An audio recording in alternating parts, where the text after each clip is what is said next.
Unayetutazama wakati huu, niko na Mr. Nalola, mtaalamu wa masuala ya kisiasa, na mimi ni Jim Junior. Mr. Nalola, habari za wakati huu? Salama. Ndiyo. Naam.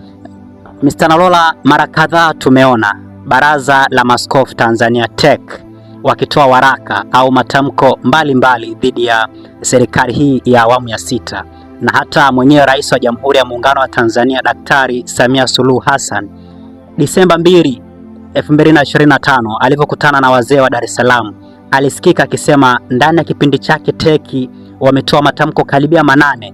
Hivi unafikiri kwa nini TEC wamekuwa na matamko mengi dhidi ya serikali hii ya awamu ya sita? Okay, shukrani. Ndio. Kiukweli ndio. Kwanza kabisa Watanzania wengi hawana uelewa kuhusu masuala mazima ya siasa. Ndio. Na sio vizuri kwa viongozi wa dini kujiingiza kwenye masuala ya kisiasa. Ndio. Yes, na inajulikana kabisa viongozi wengi wa kanisa Katoliki wako under the umbrella of the Vatican Empire. Yaani hapa tunaangalia utawala wa Papa. Ndio. Yes, na inajulikana kabisa katika kanisa ambalo linajihusisha na masuala ya siasa ni kanisa Katoliki. Ndio. Chini ya utawala wa Papa. Na ndio maana shida zote tunazoona zinakuwa zinatokea baadhi ya viongozi wa Katoliki, kwa mfano labda ilivyo Gwajima. Ndio. Yes, anakuwa muda mwingi anakuwa anamsema labda rais. Sasa issue ni kwamba wasichokijua watu wengi, kina Gwajima pamoja na jopo la maaskofu wengine Tanzania, yaani kwamba wametokea kumshambulia rais kwa sababu ya kitu kimoja. Ndio. Issue nzima ni bandari, na wanalalamika kwamba bandari imeuzwa. Na ile bandari haijauzwa. Hilo Watanzania wanabidi watambue. Ile bandari kama ipo kwenye mikakati kama mikakati mingine inavyowekwa katika nchi ya Tanzania. Sawa sawa. Na sasa issue nzima inakuja vipi? Issue nzima hapa tunaangalia kwenye masuala ya nini? Masuala ya tax, masuala ya kodi. Kwa sababu mwanzoni kabisa ile bandari kabla haijawekwa katika mikakati ya uwekezaji, pale walikuwa kuna baadhi ya vitu vyao walikuwa wakivusha, kulikuwa kuna ile fare, walikuwa wanapata ile fare. Lakini kwa sasa hivi kutokana na ile bandari imewekezwa, na ile bandari kwa sababu imewekezwa kwa Waarabu, ndio maana tunaona maaskofu wengi sana wakiwa wanafanyaje, wana rise. Lakini kiukweli ile bandari haijauzwa. Okay.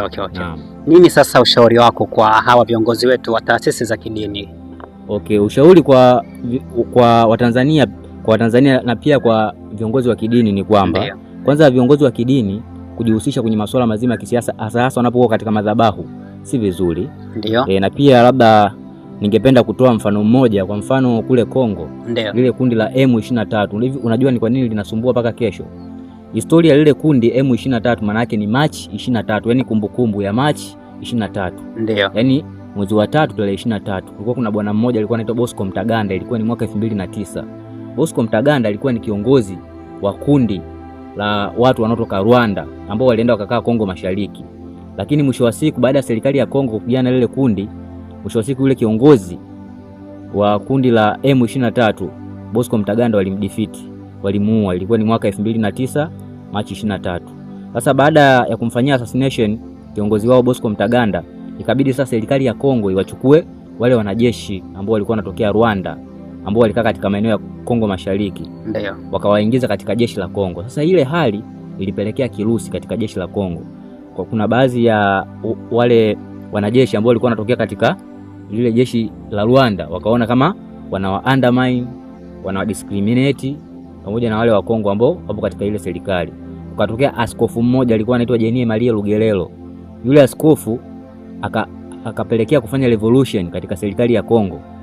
Likapatikana lile kundi la M23 na mpaka kesho linasumbua. Kwa hiyo serikali, ushauri ni kwamba kwa serikali ya Jamhuri ya Muungano wa Tanzania, ndio, yani kwa hawa viongozi ambao wanakuwa wanajiingiza katika masuala mazima ya kisiasa, sana sana kumchafua rais. Maana ukisema kumkosoa na kumchafua ni vitu viwili tofauti. Yani wanaokuwa wanamchafua rais, yani waangaliwe sana, kwa sababu wanaweza kupelekea taharuki katika nchi na wakapelekea machafuko, kwa sababu Watanzania wengi hawana uelewa kuhusu siasa.